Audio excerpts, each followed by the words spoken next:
মাগুরায় ৮ বছরের শিশু আসিয়া ধর্ষণ ও হত্যা মামলায় প্রধান আসামি হিতু শেখের ডেথ প্রেফারেন্স আবেদন ও আপিলের রায় পিছিয়ে সোমবার ধার্য করেছেন আদালত। এছাড়া একরাম হত্যা মামলায় আন্তর্জাতিক অপরাধ ট্রাইব্যুনালে হাজির করা হয়েছে সাবেক এমপি বদি এবং ব্রিগেডিয়ার জেনারেল মিফতা উদ্দিন আহমেদকে। আলোচিত এই দুটি মামলার সবশেষ তথ্য আমরা জানবো। হাইকোর্ট চত্বর থেকে আমাদের সঙ্গে যুক্ত হচ্ছেন সহকর্মী ইমন মাহমুদ। ইমন, এই বিষয়ে আপনার কাছে কি কি তথ্য আছে জানাবেন?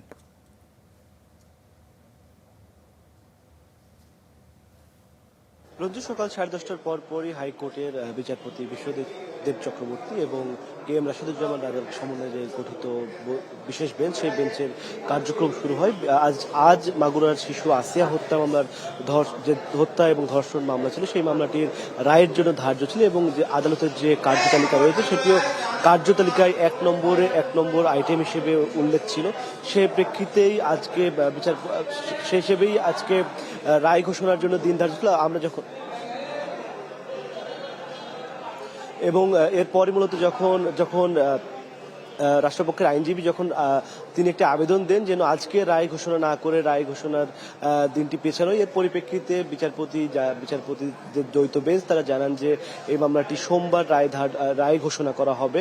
আদালতের সকল প্রস্তুতি সম্পন্ন ছিল এবং গতকাল এই মামলাতে আসামি পক্ষের যিনি আইনজীবী হিটু শেখের আইনজীবী অ্যাডভোকেট হাফিজুর রহমান খান, তিনি ডেথ রেফারেন্স এবং আপিল শুনানি শেষ করেছিলেন এবং এই শুনানি শেষ হওয়ার পরপরই মূলত রায়ের দিন ধার্য করা হয়েছিল।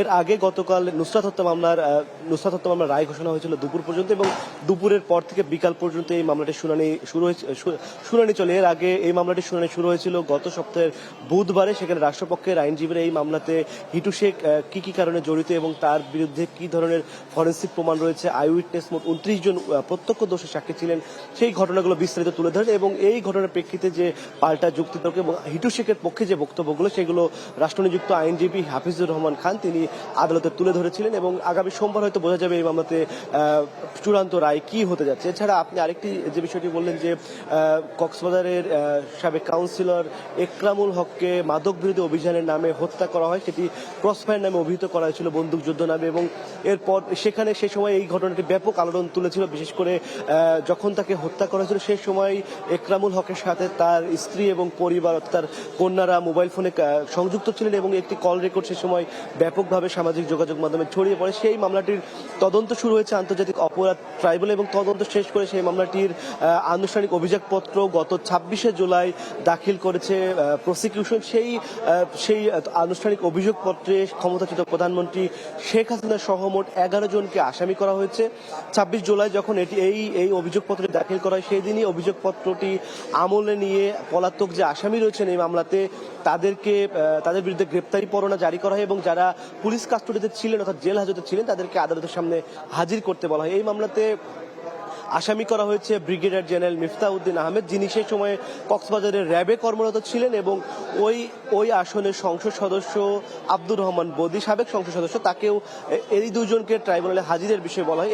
আজকে এই দুজনকে ট্রাইব্যুনালে হাজির করা হয়েছে। প্রসিকিউশনের আবেদন থাকবে এই দুজনকে যেন একরাম হত্যা মামলাতে আসামি করে অর্থাৎ গ্রেপ্তার দেখিয়ে জেল হাজতে প্রেরণ করা হয়। সেই হিসেবেই যদি তাদেরকে এই মামলাতে গ্রেপ্তার দেখানো হয় সেই বিষয়ে একটি আদেশ দিবেন এবং যারা পলাতক আসামি রয়েছেন যাদের বিরুদ্ধে গ্রেপ্তারি পরোয়ানা জারি করা হয়েছিল তাদের গ্রেপ্তারের বিষয়ে অগ্রগতি কি বা পুলিশ তাদের বিষয়ে কি তথ্য সংগ্রহ করেছে, তাদের এখন বর্তমান অবস্থান কি, সেই বিষয়ে সম্ভবত পুলিশের পক্ষ থেকে একটি রিপোর্ট পেশ করা হবে এবং এর পরিপ্রেক্ষিতে যদি ট্রাইব্যুনাল চাইলে আরো কয়েকদিন সময় দিতে পারে যারা পলাতক রয়েছেন তাদেরকে গ্রেপ্তারের বিষয়ে, অথবা যারা পলাতক রয়েছেন তাদেরকে আত্মসমর্পণের জন্য পত্রিকায় বিজ্ঞপ্তি প্রকাশের নির্দেশও দেয়া হতে পারে।